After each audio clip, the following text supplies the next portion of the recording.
Hello students, तो अगर आप IIT JEE 2023 में देने वाले हो तो आपके लिए गुड न्यूज़ है, क्योंकि अनअकैडमी लेकर आया स्टूडेंट बूट कैंप जो कि 13 दिसंबर से 19 दिसंबर तक चलने वाला है। और इसमें इंडियाज़ टॉप एजुकेटर्स आपके लाइव सेशंस लेने वाले हैं।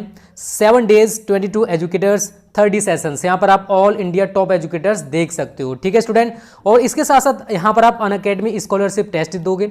अगर आप इसमें पार्टिसिपेट करते हो और विन करते हो तो आपको स्टूडेंट यहाँ पर अमेजॉन वाउचर्स मिलेंगे। इसके साथ साथ अनअकैडमी का सब्सक्रिप्शन भी मिलेगा 2 ईयर।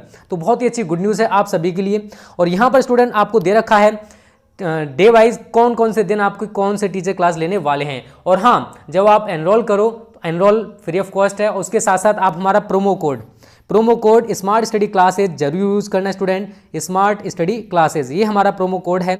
हेलो स्टूडेंट, स्वागत है आप सभी का आपके अपने YouTube channel smart study classes पर। तो आप सभी से हमने बोला था कि 10 दिसंबर के बाद आपके previous paper physics and chemistry के स्टार्ट हो जाएंगे। तो स्टूडेंट आज से हम फिजिक्स एंड केमिस्ट्री के प्रैक्टिस सेट। हेलो स्टूडेंट, स्वागत है आप सभी का आपके अपने YouTube channel smart study classes पर। तो आप सभी से हमने बोला था कि 10 दिसंबर के बाद आपके फिजिक्स एंड केमिस्ट्री के प्रीवियस पेपर हम लोग स्टार्ट कर देंगे। तो स्टूडेंट आज से हम फिजिक्स एंड केमिस्ट्री के प्रीवियस पेपर करने वाले हैं। और ये प्रीवियस पेपर आप सभी के लिए बहुत ही ज़्यादा इंपॉर्टेंट है बच्चों। सिलेबस के साथ साथ आपको ये जरूर करने चाहिए, क्योंकि बिना इनके आप 90+ इसको नहीं कर सकते हो। और ये सभी हिंदी बोर्ड के लिए, चाहे आप यूपी से हो, बिहार से हो, MP से हो, किसी भी हिंदी बोर्ड से हो, सभी बोर्ड के बच्चे इनको जरूर देखना। उसका रीजन मैं आपको बता दूं, हम प्रीवियस पेपर करा तो यूपी बोर्ड कराएं, बट जो क्वेश्चन है बच्चों वो आपके पेपर में भी आएंगे, क्योंकि जो क्वेश्चन का पैटर्न है वो तो सेम रहेगा, केवल जो पेपर का पैटर्न है वही तो डिफरेंट होता है। जब सिलेबस सभी का एक जैसा है तो पेपर का पैटर्न चेंज होगा, लेकिन सारे क्वेश्चंस एक जैसे ही आते हैं बच्चों। ठीक है, टेंशन मत लो। तो ये सभी बोर्ड के बच्चे इस सीरीज को जरूर देखना अगर आपको 90+ चाहिए तो। और ये सीरीज आपको रेगुलर बेसिस पर देखने को मिलेगी। जो सिलेबस वाली वीडियोस है उसके साथ साथ आपको ये सीरीज जरूर देखनी है, इसको बिल्कुल भी मिस मत करना। अगर 90+ चाहिए तो, नहीं चाहिए तो कोई दिक्कत नहीं, जैसे चाहो वैसे कर सकते हो। ठीक है बच्चों, तो ज्यादा टाइम वेस्ट नहीं करते हुए आज का हम सेट 1 जो है, जो 2020 का XS है, ठीक है ना, ये सेट आज हम लोग डिस्कस करने वाले हैं। और सभी बच्चे एक एक प्रीवियस पेपर खरीद लो, ठीक है ना, किसी भी पब्लिकेशन का खरीद सकते हो, कोई दिक्कत नहीं है कि मैं आपसे कहूँ कि यही खरीदो, क्योंकि तो क्वेश्चन सेम होंगे, प्रीवियस पेपर सेम होंगे, कोई दिक्कत नहीं है बच्चों। ठीक है, चलो सबसे पहले आप सभी को पता है खंड आ होता है। खंड आ में बच्चों ऑब्जेक्टिव टाइप क्वेश्चंस आते हैं। क्या आते हैं? ऑब्जेक्टिव टाइप क्वेश्चंस आते हैं। और कितने आते हैं जानते हो? 6, और 6 के 6 कंपलसरी होते हैं। ठीक है, तो पहला है क्वेश्चन नंबर 1 है आपका ये, इसका का, तो इसमें कह रहा है कि विद्युत फ्लक्स का मात्रक है। तो आप सभी को विद्युत फ्लक्स में आप सभी को मैंने पढ़ाया था φE बराबर बच्चों EA cos थीटा। हमें केवल मात्रक पूछा है। तो यहां पर देखो 2 मात्रक मैंने आपको बताए हैं। E का मात्रक आपको पता होगा न्यूटन पर गुलाम होता है, और क्षेत्रफल का मीटर स्क्वायर। एक मात्रक तो विद्युत फ्लक्स का बच्चों ये होता है। एक और आप सभी को पता होना चाहिए, E का एक और मात्रक होता है वोल्ट प्रति मीटर, और क्षेत्रफल का क्या होता है? Metre square. तो 1 मीटर से आप मीटर काट दोगे तो क्या मात्रक बन जाएगा? 1 वोल्ट इंटू मीटर। अब चेक करते हैं इनमें से कौन सा हमारा सही है बच्चों। तो सेकंड ऑप्शन आपका का क्वेश्चन का सही होगा, volt into metre. Second option एकदम सही है। क्लियर है? और मेरे को यहां पर क्वेश्चन लगाने की भी जरूरत नहीं है बच्चों। ये एक अनसोल्ड पेपर 30-35 रुपए का खरीद लो, इतना तो आप कर सकते हो। ठीक है, खा क्वेश्चन इसमें कह रहा है बच्चों कि एक 24 ओम प्रतिरोध वाला एक तार है और इसको समबाहु त्रिभुज के रूप में मोड़ दिया है। समबाहु त्रिभुज जिसकी तीनों भुजाएं समान हो, तो ये आपका हो गया समबाहु त्रिभुज ABC। 24 ओम का तार था तो ये 8 ओम, ये 8 ओम और ये 8 ओम। ठीक है, उसके बाद कह रहा है किन्हीं 2 शीर्षों के बीच, कोई भी 2 शीर्ष ले सकते हो, आप AB ले सकते हो, आप AC ले सकते हो, आप BC ले सकते हो, किन्हीं 2 शीर्षों के बीच आप प्रभावी प्रतिरोध ज्ञात कर सकते हो या तुल्य प्रतिरोध निकाल सकते हो। तो मैं AB के बीच निकालूंगा, A और B के बीच में अगर तुल्य प्रतिरोध निकालना चाहता हूं बच्चों, तो A से अगर हम करंट प्रवाहित करेंगे तो कुछ धारा इधर जाएगी, कुछ इधर, और जितनी धारा बच्चों इसमें जाएगी घूमकर उतनी ही इसमें आने वाली है। तो ये 8 और ये 8 ये बच्चों हो जाएंगे श्रेणी क्रम में। कैसे हो जाएंगे? श्रेणी। तो R बराबर 8 + 8 बराबर 16 ओम। ये 16 और ये 8, इनको आप जोड़ोगे समांतर क्रम में। आप सभी को पढ़ा चुका हूं। तो 1/r' बराबर 1/16 + 1/8। एलसीएम कितना आएगा? 16। तो 1 8 दूनी 16, तो 1/r' = 3/16। तो R' का मान बच्चों उल्टा करोगे कितना आ जाएगा 16/3 ओम। देख लीजिए जरा कौन सा ऑप्शन सही है, तो आपका सेकंड ऑप्शन इसका सही है 16/3 ओम। ठीक है, तो क्वेश्चंस बहुत अच्छे हैं, ये आपको प्रैक्टिस करनी खुद भी, मैं आपको करा रहा हूं उसके बाद खुद भी करोगे। ठीक है, चलो अगला क्वेश्चन डिस्कस करते हैं बच्चों। ये आपका ग क्वेश्चन, इसमें कह रहा है कि एक प्रत्यावर्ती परिपथ में R आपको दे रखा है 100 ओम, मतलब प्रतिरोध R कितना दे रखा है 100 ओम। उसके बाद XL 1 ये XL होगा, ये दे रखा आपको 200 ओम, 200 ओम। उसके बाद बच्चों XC धारितीय प्रतिघात XC आपको दे रखा बच्चों इसने 200 ओम, और ये श्रेणी क्रम में है तो हमारा L C R परिपथ हो गया। अगर ये तीनों श्रेणी क्रम में है तो हमारा कौन सा सर्किट हो गया LCR, जो कि मैं आपको पढ़ा चुका हूं। तो LCR सर्किट में आरोपित वोल्टेज तथा प्रवाहित धारा में कलांतर, तो V व I के बीच हमको बच्चों निकालना है कलांतर, V व I के बीच क्या निकालना है कलांतर, फाई का मान। और आप सभी को ये सूत्र भी पढ़ा चुका हूं मैं, tan फाई बराबर XL माइनस XC/R। XL का मान देखिए जरा कितना है 200, माइनस XC का मान कितना है 200 बटे R का मान कितना 100, तो ये वैल्यू हमारी आ जाएगी 0। अब एक चीज बताइए, tan में 0 मान किसका होता है, ये आप मुझे कमेंट करके बताओगे, ठीक है ना। इसका जो भी राइट आएगा वही आपका 5 हो जाएगा, ठीक है। इतना तो जान दो यार, इंटर में पढ़ रहे हो, ठीक है ना, तो ये आंसर खुद कर लेना, ठीक है। मैं आपको पहले भी करा चुका हूँ क्वेश्चन। तो घ क्वेश्चन देख लीजिए यहीं पर आप सभी। ये कह रहा है यदि ध्रुवण कोण आपका अल्फा है, ध्रुवण कोण को हम लोग IP से रिप्रेजेंट करते हैं, तो IP आपको दे रखा बच्चों अल्फा, और क्रांतिक कोण को C से लेते हैं तो ये आपको दे रखा है इसने बीटा, ठीक है, क्या दे रखा है बीटा। उसके बाद कह रहा है इनमें से कौन सा ऑप्शन सही है, तो बच्चों आपको शायद पता होगा, नहीं पता तो कोई दिक्कत नहीं, n बराबर होता है tan IP, इसे आप इक्वेशन नंबर फर्स्ट बना दोगे, ठीक है। n बराबर क्या होता है tan IP, जिसे हम ध्रुवण ब्रूस्टर्स लॉ कहते हैं, ब्रूस्टर लॉ है, और ये IP ध्रुवण कोण होता है। और n बराबर आप सभी को पता होगा 1/sin c होता है, अगर नहीं पता है तो भी कोई दिक्कत नहीं, वैसे पढ़ा चुका हूँ आप सभी को मैं ऑप्टिक्स में ये। अगर हम दोनों इक्वेशंस का कंपैरिजन करें समीकरण 1 व 2 से, करिए n की दोनों वैल्यूज हैं, तो क्या हो जाएगा tan IP is equal to 1/sin c, यही तो हो जाएगा बच्चों। अब IP की जगह आप अल्फा लगाओगे और C की जगह बीटा लगाओगे, ठीक है। चलो यही लगा दीजिए, tan IP की जगह क्या लगाना है आपको alpha is equal to 1/C की जगह आपको क्या लगाना है बीटा, तो साइन बीटा, क्रॉस मल्टीपल मारोगे तो tan alpha into sine beta is equal to 1, यही आपका आंसर हो जाएगा। तो देख लीजिए जरा ऑप्शन कौन सा सही है बच्चों, तो इसका ऑप्शन नंबर 1 एकदम सही है बच्चों, tan alpha into sine beta is equal to 1। तो ये 4 क्वेश्चन है, बहुत अच्छे क्वेश्चन है बच्चों। इसी टाइप के क्वेश्चन आपको बोर्ड परीक्षा में देखने को मिलेंगे, तो जल्दी से इसका स्क्रीनशॉट ले लीजिए, और जो भी आंसर हुआ करेगा हम उसे 3 या 4 या 5 पार्ट में कराने का प्रयास करेंगे बच्चों, ठीक है। ले लिया स्क्रीनशॉट, चलो। और ये सीरीज आपको रेगुलर बेसिस पे देखने को मिलेगी। देखो सिलेबस से ज्यादा इंपॉर्टेंट बच्चों ये सीरीज रहेगी, क्योंकि देखो सिलेबस में क्या होता है, सिलेबस तो हम लोग करा ही रहे हैं, टेंशन ना लो, दिसंबर लास्ट तक कंप्लीट हो जाएगा, बट ये सीरीज बहुत ज्यादा जरूरी थी आप सभी के लिए, क्योंकि इसमें आपको हर टाइप का क्वेश्चन देखने को मिलेगा, और ये सीरीज आपको कहीं और देखने को मुश्किल ही मिलेगी, ठीक है।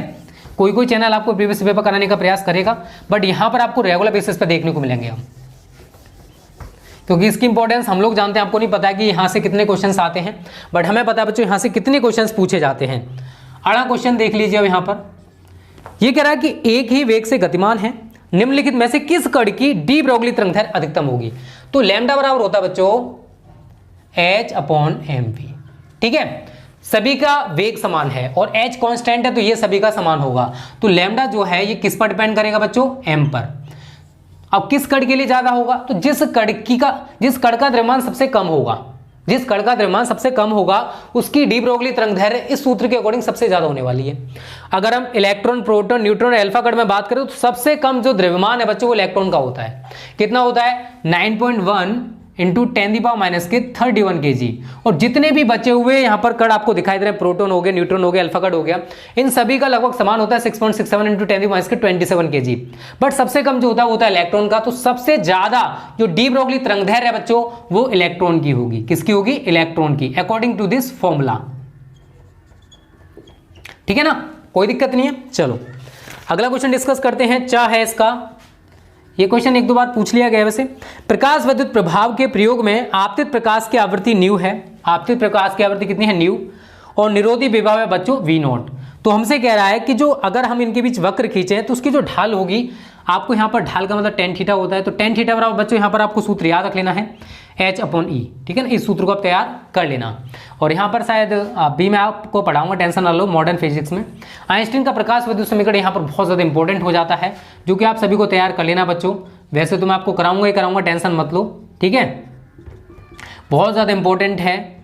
ये होता है आपका, इन दोनों के क्वेश्चंस को सॉल्व करेंगे तो 1/2 mv² max is equal to H nu minus nu naught. यह है आपका आइंस्टीन का प्रकाश विद्युत समीकरण, जो कि बोर्ड एग्जाम 2021 के लिए बहुत ज़्यादा इंपॉर्टेंट है। प्रकाश विद्युत समीकरण बहुत ज़्यादा पूछा जाता है, इसको तो आप बहुत अच्छे से प्रिपेयर कर लेना, ठीक है। तो ये ऑब्जेक्टिव थे, सारे के सारे कंप्लीट हो चुके हैं। अब हम डिस्कस करेंगे इसके शॉर्ट टाइप क्वेश्चंस, ठीक है बच्चों। तो यहां तक तो किसी को दिक्कत नहीं होने वाली है, उम्मीद करता हूं, ठीक है। चलो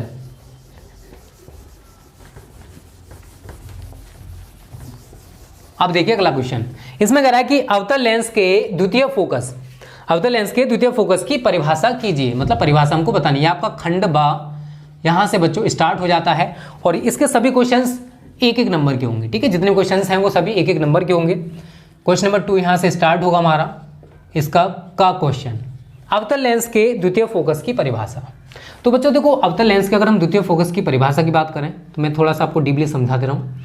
ये हमारा अवतल लेंस है और ये इसकी होगी मुख्य अक्ष, और ये बीच में क्या होता है आप सभी जानते हो शायद, प्रकाशीय केंद्र, ऑप्टिकल सेंटर होता है बीच में, ठीक है। ये अब देखो क्या होता है कि अब अवतल लेंस की मुख्य अक्ष के समांतर जो प्रकाश किरणें आती हैं, ये सभी क्या है, प्रकाश किरणें हैं, जो कि इस मुख्य अक्ष के समांतर आएंगी, इससे टकराएंगी। ऐसे करके आप दिखा दीजिए, मैं रफली डायग्राम बना रहा हूँ, ठीक है ना, तो थोड़ा बहुत इधर उधर चल जाएगा। अब ये लेंस से टकराने के बाद क्या होता है, फैल जाती हैं। तो ये किरणें ऐसे करके फैल जाएंगी, ये किरणें ऐसे करके फैल जाएंगी, ठीक है ना। इस तरीके से आप इनको फैला हुआ दिखाओगे और जब इनको कहीं पीछे लेके जाओगे तो ये किसी बिंदु से आती हुई प्रतीत होंगी, ठीक है। ये इस बिंदु से आती हुई प्रतीत हो रही है, दिखाई दे रहा है आप सभी को। ऐसे करके आप यहाँ पर डायग्राम बना लीजिएगा, डैश डैश डैश ऐसे करके। तो ये जो है, ये वाला जो है, ये है आपका द्वितीय फोकस। क्या है बच्चों, ये द्वितीय फोकस है, ठीक है। तो इसी तरीके से आप डेफिनेशन बना सकते हो आसानी से, ठीक है। तो आप डेफिनेशंस को खुद बनाना सीखो। तो लेंस की मुख्य अक्ष के समांतर चलने वाली प्रकाश किरणें लेंस से अपवर्तन के पश्चात जिस बिंदु से आती प्रतीत होती है, उस बिंदु को लेंस का द्वितीय फोकस कहते हैं। तो आप आसानी से इसकी डेफिनेशन बना सकते हो, बहुत ईजी है, ठीक है ना, कोई दिक्कत नहीं है। चलो लिख लोगे, क्या लिखना है, लेंस की मुख्य अक्ष के समांतर चलने वाली प्रकाश किरणें लेंस से अपवर्तन के पश्चात जिस बिंदु से आती हुई प्रतीत होती हैं, उस बिंदु को लेंस का द्वितीय फोकस कहते हैं। और ये डायग्राम बना देना, मेरे अगर मैं ही मानो तो 1 नंबर में तो आपको डेफिनेशन ही लिखनी चाहिए, क्योंकि डायग्राम आपका टाइम ले जाएगा थोड़ा सा, ठीक है। तो यहाँ पर आप डेफिनेशन लिख लेना जो मैंने बोला है, और वैसे भी मैं आपको लिखा चुका हूँ ये सारी डेफिनेशन जब मैंने आपको ऑप्टिक्स पढ़ाई थी, ठीक है। दूसरे का खा क्वेश्चन आप देख लीजिए बच्चों, इसमें कह रहा है कि रेडियोएक्टिव पदार्थ के औसत आयु तथा अर्ध आयु में संबंध क्या है। तो मैं आपको थोड़ा सा यहाँ पर बताऊंगा बच्चों। लैम्डा होता है हमारा 6 स्थिरांक, तो 0.693 अपॉन, यहाँ पर आप इसको टी हाफ से भी दिखा सकते हो और कैपिटल टी से भी दिखा सकते हो, चलेगा। लैम्डा क्या है यहाँ पर, 6 स्थिरांक है, 6 नियतांक कह सकते हो, 6 स्थिरांक कह सकते हो। और जो टी हाफ हमने यहाँ पर दिखाया बच्चों, ये आपका कैपिटल टी भी हो सकता है, कैपिटल टी भी हो सकता है। ये है बच्चों आपका अर्ध आयु काल, ये क्या है, अर्ध आयु काल। और टाउ बराबर होता है बच्चों, औसत आयु है, टाउ बराबर होता है 1 अपॉन लैम्डा, टाउ बराबर क्या होता है 1 अपॉन लैम्डा। और टाउ बच्चों यहाँ पर क्या है, औसत आयु, क्या है बच्चों, औसत आयु। लैम्डा की वैल्यू ये वाली जो है यहाँ पुट अप कर दोगे आप, टाउ बराबर 1 अपॉन 0.693, तो लैम्डा वो टी हाफ आपको ऊपर पहुंच जाएगा into T half, T half कहाँ जाएगा बच्चों, ऊपर। और जब आप 0.693 से 1 को काटोगे तो ये आएगा आपको बच्चों 1.44, कितना आएगा 1.44, आप काट के देख लेना, इंटू टी हाफ। तो ये होता है बच्चों औसत आयु और अर्ध आयु काल में संबंध, कि जो औसत आयु काल है वो अर्ध आयु काल का 1.44 गुना होता है। तो जैसे मैंने बताया वैसे आप इसको करके देख सकते हो, अदरवाइज आप ये सूत्र तैयार कर लो। ये औसत आयु और अर्ध आयु काल में रिलेशन है, संबंध है, ठीक है। चलो गा क्वेश्चन में यहीं पे बता दे रहा हूं आप सभी को। ये कह रहा है कि प्रकाश विद्युत कार्यफलन का अर्थ समझाए, मतलब कार्यफलन की आपको डेफिनेशन लिखनी है।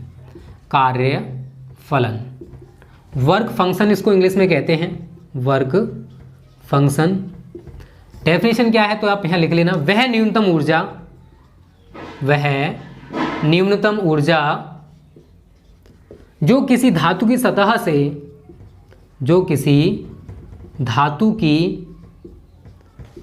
से इलेक्ट्रॉन उत्सर्जित कर सके, कोमा धातु का कार्यफलन कहलाती है। इसे कैपिटल W से प्रदर्शित करते हैं। और आपको सूत्र याद रख लेना, एक सूत्र होता है W बराबर H न्यू नॉट, जहाँ पर जो न्यू नॉट है बच्चों ये दहली आवृत्ति होती है, थ्रेशोल्ड फ्रीक्वेंसी होती है।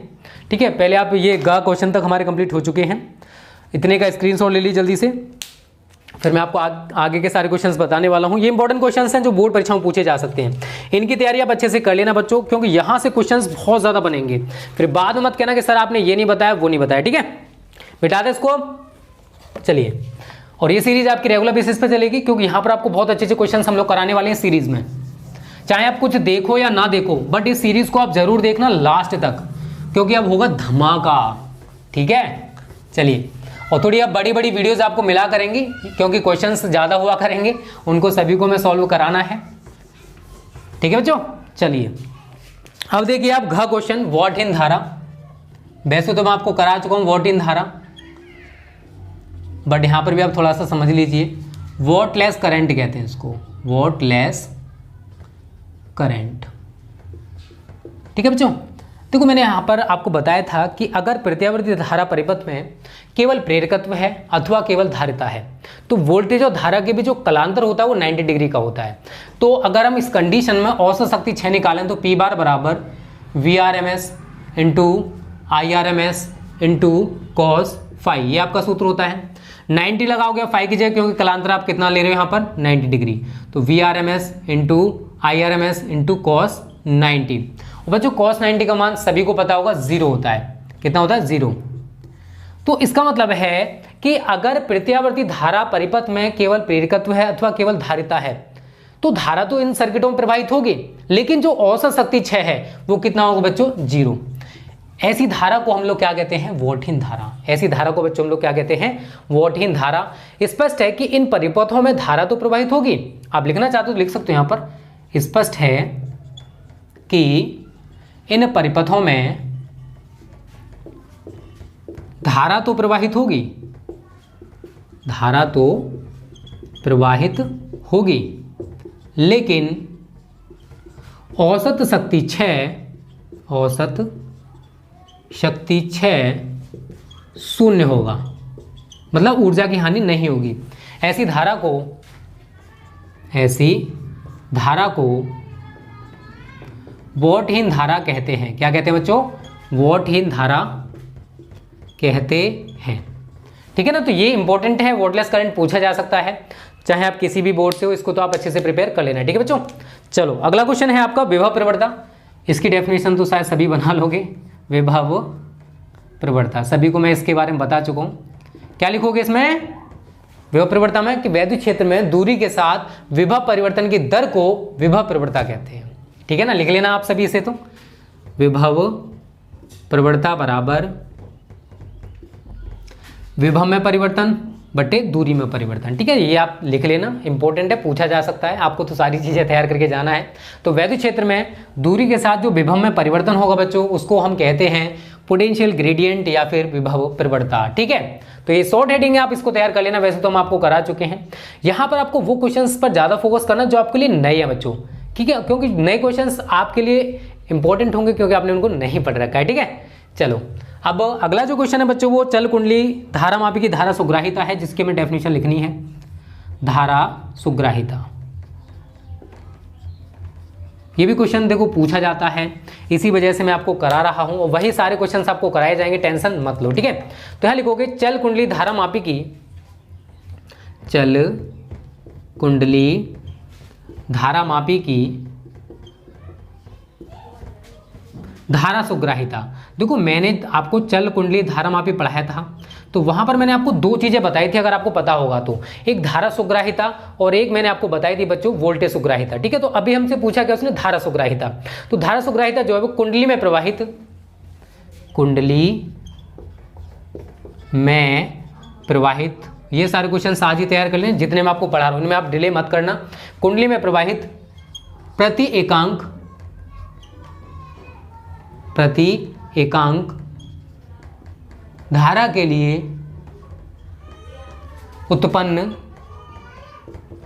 विक्षेप, क्या, प्रति एकांक धारा के लिए उत्पन्न विक्षेप के बराबर होती है, के बराबर होती है। क्या बराबर होती है बच्चों, धारा सुग्राहिता। तो मैंने यहां पर क्या लिखा है कि चल कुंडली धारामापी की जो धारा सुग्राहिता है वो कुंडली में प्रवाहित प्रति एकांक धारा के लिए, अगर हमने प्रति एकांक धारा प्रवाहित की है तो प्रति एकांक धारा के लिए उत्पन्न विक्षेप के बराबर होती है।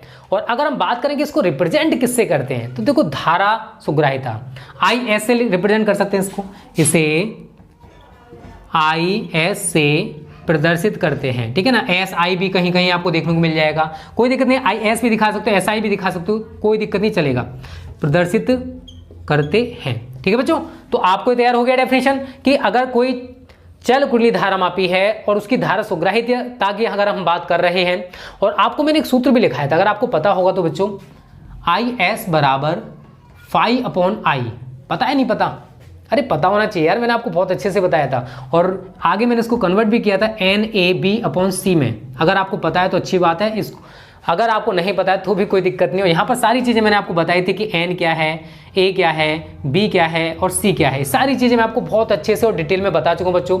N कुंडली में फेरों की संख्या, जो A है बच्चों वो कुंडली के अनुप्रस्थ परिक्षेत्र का क्षेत्रफल होता है, और जो B है ये आप सभी को पता है कि चुंबकीय क्षेत्र होगा, और बच्चों जो C है ये ऐंठन बलयुग्म होता है। क्या होता है, ऐंठन बलयुग्म। ठीक है ना, तो ये सारी चीज़ें आप तैयार कर सकते हो, इसको आप तैयार कर लेना, इस सूत्र को भी तैयार कर लेना। ठीक है, जल्दी से इसका स्क्रीनशॉट ले लीजिए आप सभी।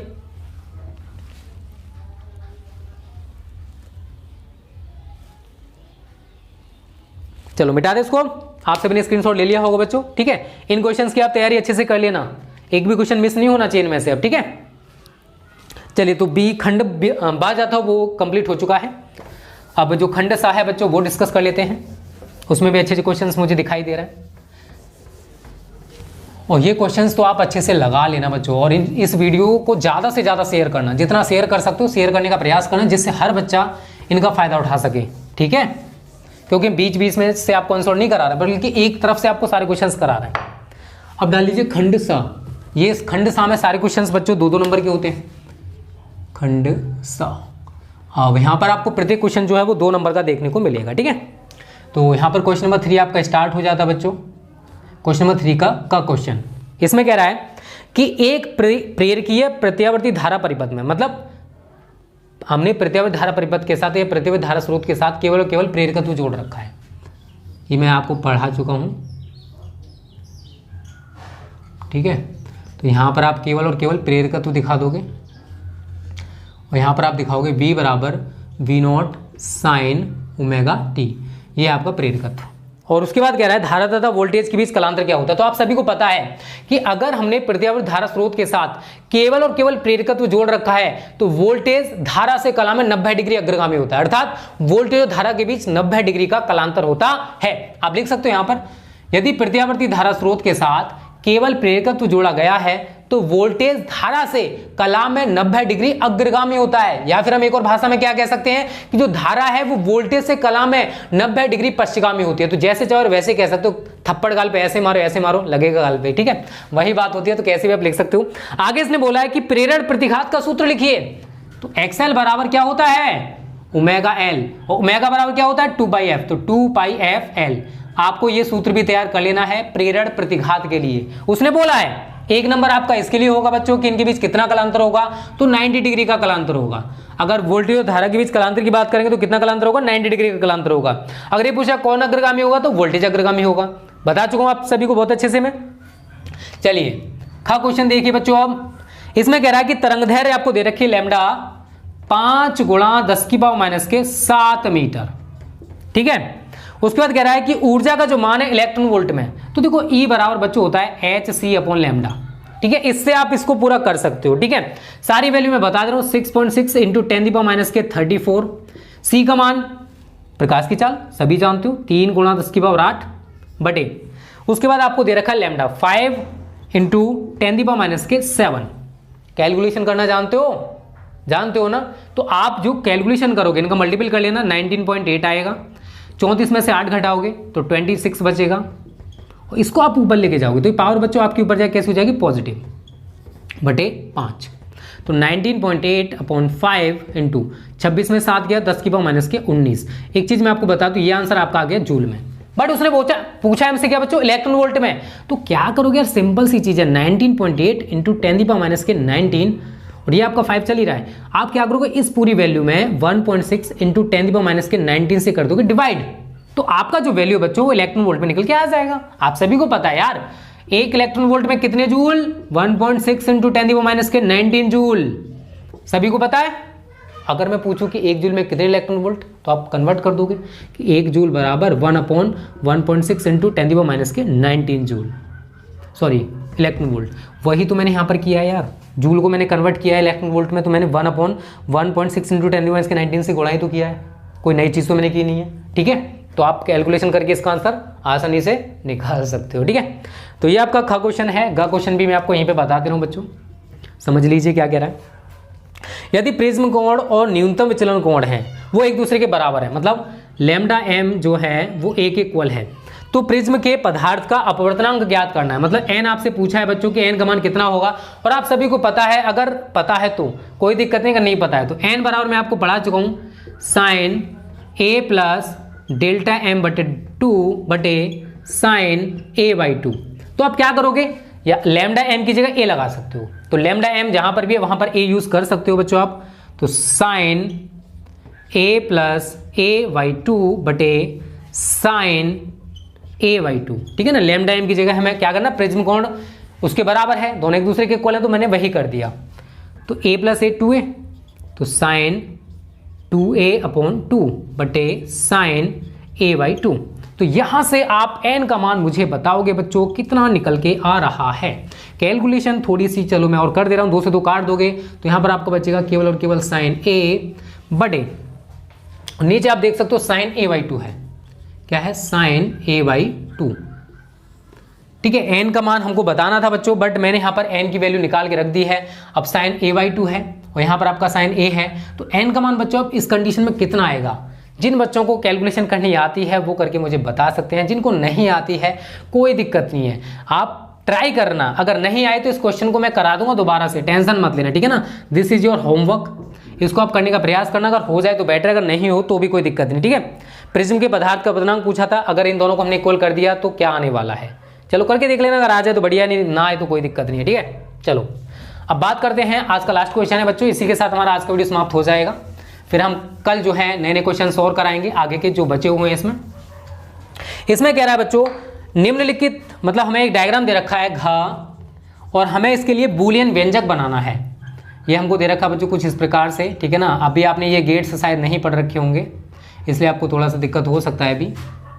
ठीक है, इस तरीके से हमें दे रखा है ये बच्चों आपका y, ये है आपका a, ये है b, और जिनको इसका नाम नहीं पता बच्चों, इसका नाम है नैंड गेट। क्या है, नैंड गेट। ठीक है, देखो 3 मूल लॉजिक गेट होते हैं, थोड़ा सा मैं बता दूं, और gate, and gate and not gate, ये 3 आपके मूल लॉजिक गेट हैं, और इन्हीं को बारंबार यूज करके हम लोग 2 सार्वत्रिक गेट और बना लेते हैं। एक का नाम है आपका नैंड गेट जो आपको ऊपर दिखाई दे रहा है बच्चों, और एक और होता है आपका नॉर गेट। ठीक है, ये 2 सार्वत्रिक गेट और बना लिए जाते हैं। नैंड गेट जो है बच्चों ये एंड गेट और नॉट गेट का संयोजन है, इन दोनों को मिलाकर बनाया गया है। और जो बच्चों नॉर गेट है ये बच्चों आपका और गेट और नॉट गेट को मिलाकर बनाया गया है।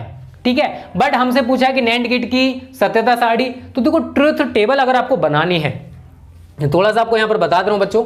ठीक है, इसको मिटा दूं मैं। अगर आपको ट्रुथ टेबल बनानी है वो भी नैंड गेट की, तो बच्चों पहले है ना आपको कॉन्सेप्ट पता होना चाहिए और गेट का, एंड गेट का और नॉट गेट का। क्योंकि जब तक आपको ये तीनों गेट अच्छे से तैयार नहीं है तब तक ना तो आप नैंड गेट को समझ सकते हो और ना ही बच्चों आपको नॉर गेट समझ में आने वाला है। क्योंकि अगला जो उसने बोला है नॉर गेट का प्रतीक चिन्ह तथा सत्यता सारणी, तो प्रतीक चिन्ह तो यार कोई दिक्कत नहीं, आप आसानी से बना लोगे, ठीक है ना। दिक्कत आती है कहाँ पर, इसकी ट्रूथ टेबल बनाने में बच्चों को दिक्कत आती है, हमें दिक्कत नहीं आएगी, ठीक है ना।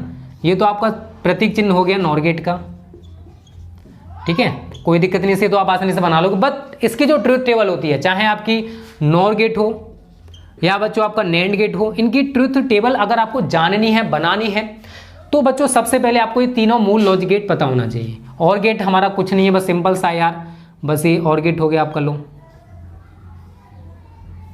ठीक है, ये आपका और गेट है ए बी वाई, ठीक है। एंड गेट की बात करूं तो बच्चों आपका ये एंड गेट हो जाएगा, ये आपका एंड गेट है ए बी वाई एंड, ये आपका और एक नॉट गेट होता है तो उसमें तो कुछ नहीं, बहुत सिंपल सा है, ठीक है, ये आपका नॉट गेट है ए वाई, ये नोट है। ये तीन मूल लॉजिक गेट हैं, ये तीनों के प्रतीक चिन्ह तो मैंने यहाँ पर बना दिए हैं। अगर ट्रूथ टेबल जाननी है बच्चों तो जब मैं आपको ये पढ़ाऊंगा तभी आपकी समझ में ट्रूथ टेबल बहुत अच्छे से आएगी। तो आज तो बस इतना ही रहने दो बच्चों। अगर आपको ट्रूथ टेबल बनानी आती है तो बहुत अच्छी बात है, और एंड नॉट गेट की बनानी आती है तो आप नॉर एंड नैंड की आप आसानी से बना सकते हो, ठीक है। तो आज वीडियो को यहीं पर समाप्त करते हैं और उम्मीद करता हूँ सारे क्वेश्चंस आपको बहुत अच्छे से तैयार हो गए होंगे बच्चों। किसी भी क्वेश्चन में आपको कोई भी डाउट लगता है तो आप हमें कमेंट करके बता सकते हो, और इस वीडियो को ज़्यादा से ज़्यादा शेयर करना जिससे आपकी तरह और भी छात्र इन वीडियोज़ का फ्री में फायदा उठा सके। Okay students, thanks for watching this video.